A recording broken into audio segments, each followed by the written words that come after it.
So by popular requests, I had to bring this opening song back, Pray For Me. We pray for all of you who are getting out today to explore. Some of you are going for job interviews. Some of you are still searching. Some of you have hard times even with what you have. We pray for all of us. May God go with us. Let's touch on some messages and we'll come back and deal with the issues proper with my guest. You would love today's talk here on the AM show. But messages, this is via text now. Good news to see the decongestion exercise beginning in Tamale. The way our mothers sail on the roads is always disturbing and life-threatening. I hope the good people of Tamale will distance politics from this move to save our mothers. That's from Osman in Tamale. Earlier, when I was reviewing the newspapers, we did touch on the decongestion exercise in Tamale. Here's another one, says, my name is Kamasa Samuel from Georgia. I always watch your show before going out for my daily bread. God bless you. And Mr. Walker, well, we thank you for watching our show always. This one says, my wife really likes you so much. Okay, so I'm going to get in touch with you so I can get in touch with your wife and then we can communicate. Save them now. I have not heard from any of the chiefs in Kumasi supporting the courts. Well, then you've missed, because there's something big happening this Sunday, because there's a second launch of Save a Mother, Save a Child campaign. We know the First Lady spearheading this together with the multimedia group, but Otumfuo has been gracious to host a second launch in Kumasi. There will be more on this. When we come back, there will be more of your messages. Red. Okay, so that's the campaign right there. Save a Mother, Save a Child campaign. We've got the second launch happening in Kumasi. So chiefs are involved, and we've got the Otumfuo himself supporting this project together with the First Lady and the multimedia group. Amazing. We love this, but we also encourage you to send us whatever you have so that we can actually build this new maternity mother and baby units from scratch. Remember, the 43-year-old, that one is standing. The president has promised to raise funds, get some money and finish that. But in the meantime, we want to halt very much the debt rates. And so that's why we're doing this. And we're going to be hitting the ground running, like the politicians would say, on Monday. So something's going to happen on the ground at Konfanoche on Monday, God willing. Let's settle down and do some AM talk now. I'd like to welcome to the studio right now the National Youth Organizer of the New Patriotic Party, Mr. Sammy Owusu. Good to see you. Good morning. Good morning, and good to be here. Sure. Unfortunately, I enjoy watching it at home, not being in the studio. We enjoy you here. But it's good to be back, because seeing a brother I haven't seen in years, good to see him. Sure. Mr. Abraham Malaba? Yes. Good morning to you. Good morning. What you didn't add was that he's gunning for the national organizer position. At least he's moving. Leave it for me to announce. Moving from his position now to the national organizer position. You should have added that. Oh, okay. Is that so? No worry, when I'm ready, I'll let the AM show, its producers and hosts know. No, but is that so? Is that why you turned down? We heard you turned down ministerial appointment, Yes, correct? Yes, that's correct. But so you were going to local governments. Were you going to local governments? Maybe I would have been nominated for a position. Okay, so you turned it down because you want... I wanted to help hold the party, and my big brother here knows that if the party is in government, the government is a baby of the party. But there's got to be something bigger. There's got to be something bigger your eye. Hopefully, when I decide to contest or run for a position, I'll let you know by ending of July. And he will definitely notify you officially. Well, good morning, gentlemen. Good morning. Mr. Malaba, yes. Bolga has been in the news. Yes. Bolga has been in the news. Yesterday, I had the opportunity to speak to my people. It's a very sad event. This renewal of clashes, for me, is becoming one too many. These are two factions which are related. They are brothers. And I expect that they should sit down and judge. As it is now, anytime there are renewed clashes, you find people dying. And I don't think that those who are eager to become the next chief or who wants to be the next chief wants to rule over dead bodies. So I think that what they should be doing is to sit down and talk over it rather than engaging in acts that are criminal in nature. I also call on the government to put together a similar committee that was put for the Dagbon crisis, where we have eminent chiefs who will come together to deal with the cultural matters. Has it come to that? I think so, because... So but what happens? Because I got a better understanding yesterday. There are two chiefs, essentially, Indeed, ruling the same people. Indeed, there are two gates now. They are brothers, blood related.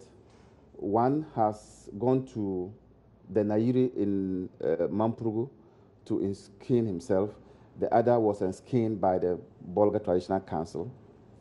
So each of them are laying claim to the skin.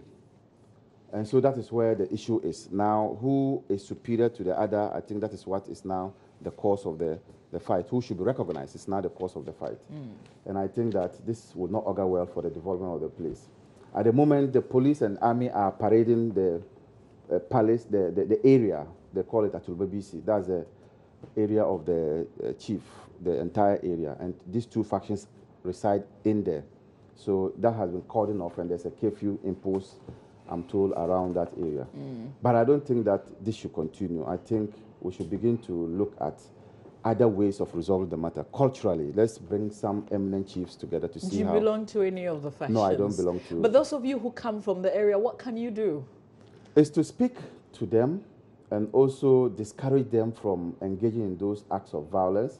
If there are people in Accra here who fuel the crisis there too, they should desist. Are there?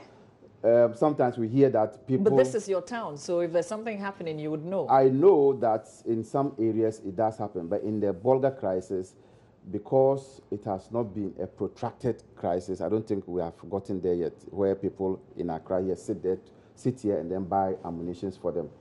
But nonetheless, those of us in Accra here have a responsibility to speak to our brothers. Do you have like an association or something? Say it again. Do you have an association? Yeah, there's Bonaboto, and I think Bonaboto will have to take this up. That is an association of Bolga, Bongo, Tongo, and Nabdam all coming together. And that falls under Bonaboto. Okay, well, thank you. This was because you come from this specific area. Sure. I thought that I would let you have a say on this. But I want us to start our conversations with this investigative piece put together by our own Kwete Nate. So why don't we just play back to you his findings and how he's put it together. We'll come back and do the discussions on it here. On 21st February this year, Joy News reported how monies meant for PRC accounts were paid into a private account based on the directives by the PRC Executive Secretary.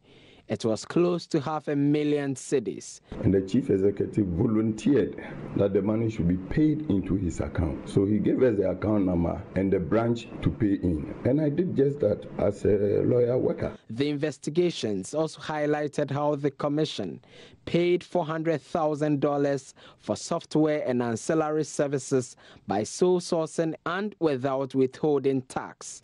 Joy News established the PRC spent over 120,000 cedis on 350 hampers for the office of the president during the Mahama administration and parliamentarians, among others. On 1st March 2017, the Energy Committee of Parliament summoned the PRC as part of the committee's own investigation into the matter. NDC MP for Asawase and member of the committee, Muntaka Mubarak, spoke about this. The Energy Committee is one of the committees in this House that is posed to be able to invite PRC. If it requires that something extraordinary has to be done, I'm sure the Energy Committee will definitely recommend that to the House. After the expose, Joy News is learning that the BNI has been inviting some officials of the PRC. Chairman of the PRC Union, Jabaru Mohammed, was the first to be invited by the Bureau. I was invited to speak to the petition that was sent to them. And precisely, I was asked questions that were based on the petitions that I had signed and sent to the Chief of Staff and other related matters. So in short, that was why I was invited to the based on the petition that was sent to the Chief of Staff. And I guess most of you journalists were aware of the issues, and you people had taken up the matter and you had keen interest. So if I went there, that was the reason why I got there. The Executive Secretary of PRC, Samuel Sapon, Head of Public Affairs, Nanaya Jantwa, and an account manager were detained by the BNI. They've been granted bail but are assisting the Bureau in investigations. In actual fact, during the course of the investigations, like I did mention, a number of staff, some of them even out of Accra, have been called to appear before the BNI. And this was not something that we expected, because they are very friendly, you know. They have been very friendly, because I went there and all the other persons who went there spoke about how professional and friendly they were. But with the detaining of the three persons that maybe you've heard of or you in a way gotten wind of, it is true that a member of ours and two management persons were detained, and a member of ours was one of accounts manager who works with the finance, and I think maybe he was not cooperating well. That was the reason why they detained him, and I think she has to be reporting to them all the time. The other two were the Executive Secretary, Mrs. Samuel Sapon, and Nanaya Jantwa, and these people, I think they are the people that a lot of the allegation has been made against. Another staff who pleaded anonymity says the BNI quizzed him about his claim of financial infractions at the Commission and victimization by top officials at the utilities regulator. They wanted to know how come I was victimized, removed from office, and made redundant, and then any financial issues that was going on at the place. Yeah, these were the areas that we spoke about. Run us through the details. What did you tell the BNI? I told the BNI I believed I was being victimized because prior to my being removed from office, I had raised certain issues concerning governance and financial issues in the organization, and I believe that didn't go down well with the management at the time. But while some management members are facing the BNI over questionable payments, staff across the country are pushing for the removal from office the PRC boss, Samuel Sapon, with red bands hanging at their premises. For Joy News, Kwetenati, Accra. Now, here's what we know. The Executive Secretary of the PURC, the Public Utilities Regulatory Commission, Mr. Samuel Sapon, has been urged to step down following a BNI probe into some questionable payments at the Commission. And it is said that the fact that there's some investigation going on, he will not have a clear head to carry out his responsibilities. We don't know yet how this will end, but let me leave you to have a say on this, Mr. Samuel. I'll begin with you. This has been unfolding, really. Well, let me say a good morning to your cherished viewers, and once again, let me congratulate you and your team for a wonderful job on the AM show. Thank you. One of my favorite morning programs. Thank you. So good to be here. Personally, I have observed with quite some disheartening posture, especially as events unfold at the PURC. It started some months back. In fact, it predates the February expose by Joy News. Just that in February, we got a bit of a skeletal understanding as to what was happening. The staff, they've been up in arms against the leadership of the PRC. And I find it a bit strange that the boss, together with the public affairs lady and the accountant, they still enjoy their positions there. I'm saying this because it is clear that their daily reporting to the BNI officers has also more or less disengaged them from their activities and their core mandate at the commission. In the midst of all this, those who will suffer most will be you and I, especially when there are increases in water or electricity. Who speaks for us? Who also monitors that we as consumers are enjoying the best from what we are paying in terms of our utilities? So if you have the apex of this commission suffering more or less from, the probe, the investigations and all, I think it's only for me. I'll go with what the staff, I'll side with the staff that is even more or less in their own interest. That look, you take your time so that you deal with the matters that are being raised at the BNI probe. You can just be the look. For the interest of the commission, I want to step down or step aside so I can fully concentrate in either exonerating myself or answering the critical questions that are being posed to me. I'll give you a typical example of the President Kufuor era, when you had the NDC petitioning the Commission for Human Rights and Administrative Justice over the Richard Anani issue. So look, let me step aside. Let me fully concentrate on the matters that are being raised. As well as let the report exonerate me or otherwise. I have no basis. In fact, even though, as you put it, there's been some questionable payment, it can only be fully established by the probe or a court of law that indeed there were wrongful payments or there were embezzlement or misappropriation of funds. Again, let me also state that I haven't been a staunch admirer of the workings of the PRC and its management, either under the NDC or under the MPP in times past. Because at the tail end of our administration in 2007, 2008, at a point in time, almost every now and then there were increases in our utility prices and what we were paying as consumers. And instead of the PRC helping us to protect the consumers, they sometimes even speak for these utility bodies. In the NDC time, it was the same posturing. It was the same kind of services that the PRC were rendering to us.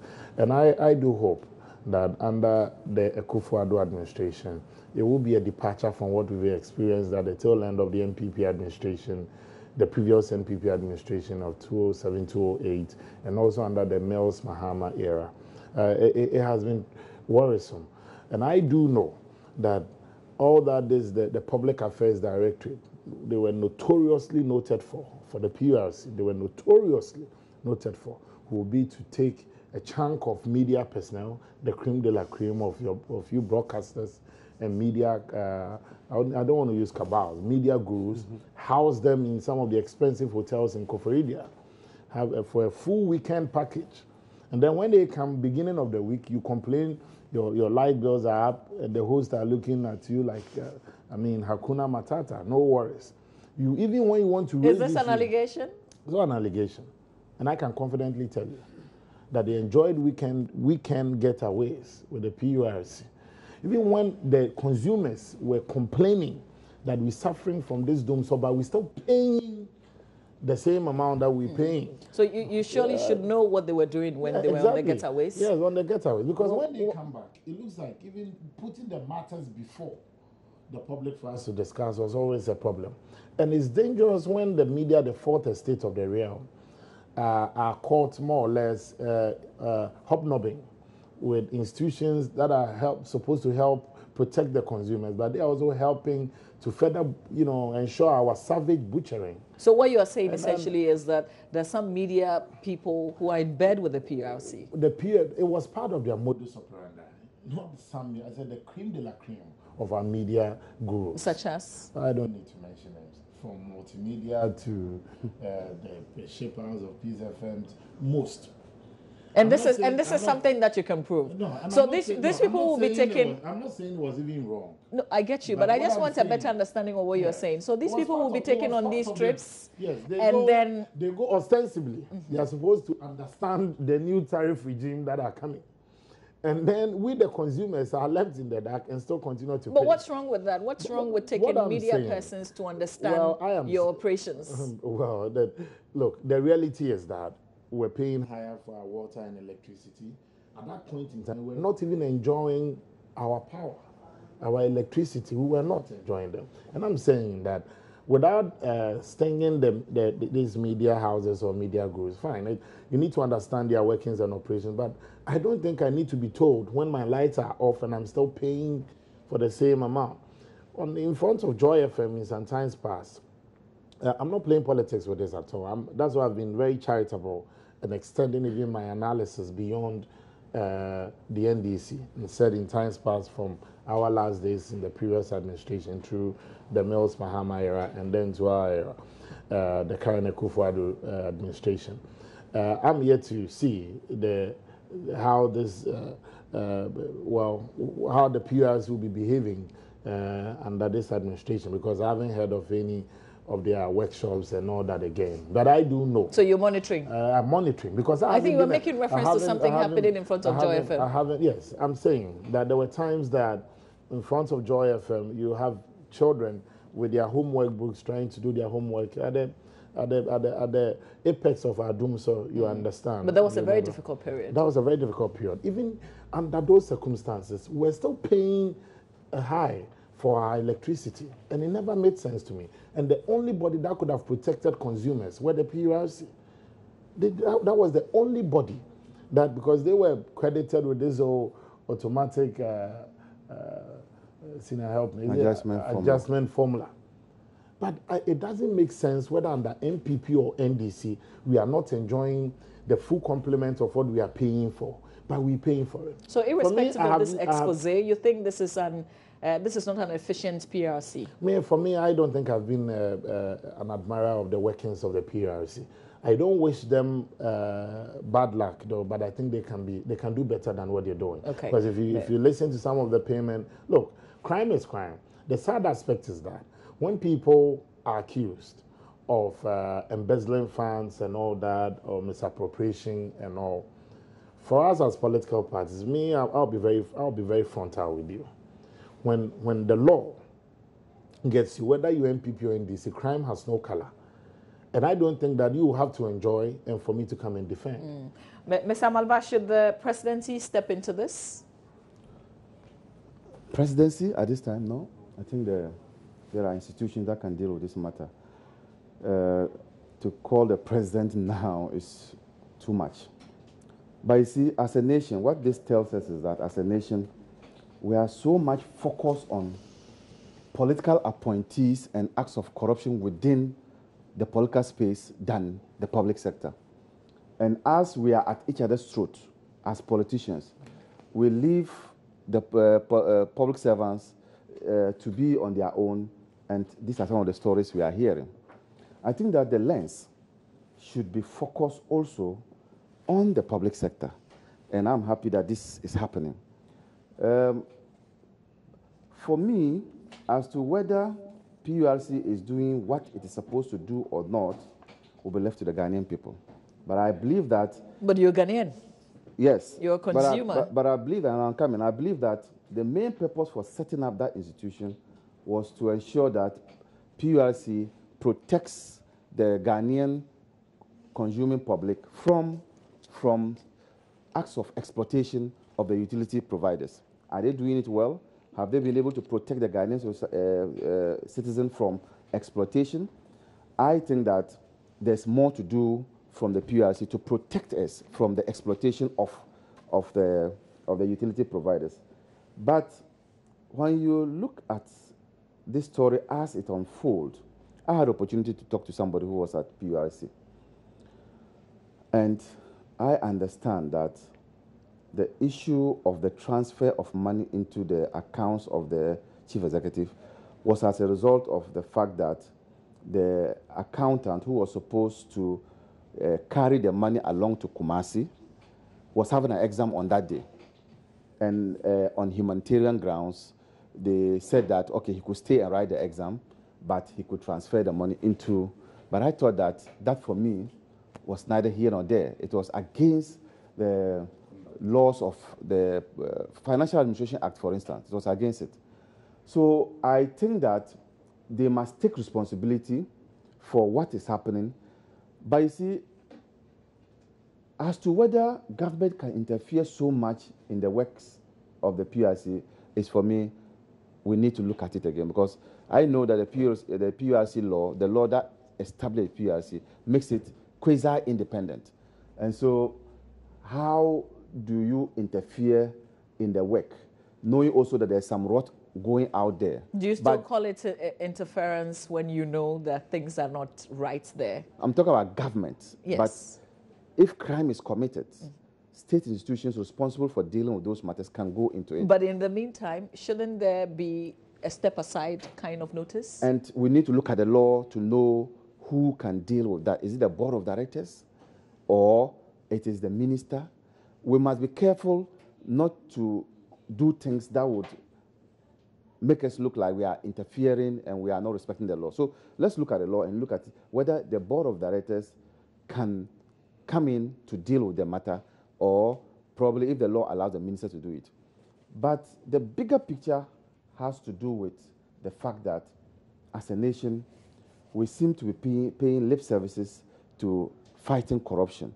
And I think that there's need for us to make corruption a high-risk venture, because those who engage in those acts, they do a balancing act. If I take this money, what is the punishment?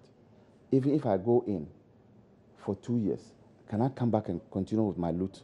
Those permutations are done. But if we make it a high-risk venture, such that when you are engaged in it, you know that when you are caught, that is the end of you. Both your finances will all go. That, for me, is the way to fight corruption. But as it is now, we've not elevated the corruption to a point where it discourages people from engaging in it. And that is where my worry is. But it is a good thing that the BNI is going into it. The BNI should do the right thing by ensuring that it does not abuse the rights of these people. The only problem I have with the BNI is that as a lawyer, when you go there to just even see your client, to, as it were, have some interaction with your client, you are not being allowed to do it. I think that is the aspect that is worrying, because those who are in prison or those who are in custody have the right to counsel, and they must begin to tamper the way they behave in these matters. But during the previous administration, and I want to believe that you had influence there, nothing, it was still the same. No, it's always been the same, hasn't it? Yes, I have always complained about the conduct of the BNI in this modern era of policing. You don't behave as if when people are in custody, they have no rights. Don't you all complain when you are in opposition? No. When you get into probably, government, when you can actually do something about it, you do nothing? Probably you didn't hear my last comment on BNI before today. I said that we have come full cycle. And if we've come full cycle, it behoves us as a nation to come together and tell the BNI to modernize their operations. We cannot continue living in that type of situation. It's and it's good that you are here. So let's stay here.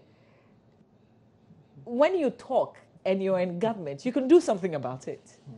I mean, we can talk, we can appeal, we can say all the things we want to say, but you can actually influence policy when you're in government. But you politicians, we just watch you. You come and then you talk, and then when you're actually there, nothing happens.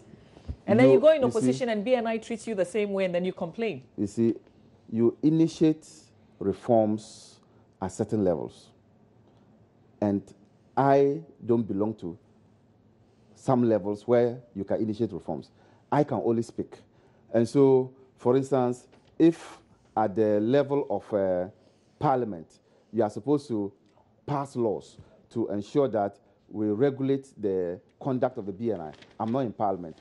If at the level of national security, we are supposed to pass laws, I'm not there. But I can speak out and let the people know that I am in government, but I'm speaking out against it, and they can do something about it. It's interesting. We'll take a quick break. When we come back, I'll let Mr. Samuel Ko have his say. We didn't advertise for this, but Mr. Amalba touched on something broader with the state institutions. In the Daily Guide newspaper today, there's a story that says NCA boards to refund some $1.5 million US dollars in cash. There's some back and forth. I'll let you in on the details of this. Stay with us.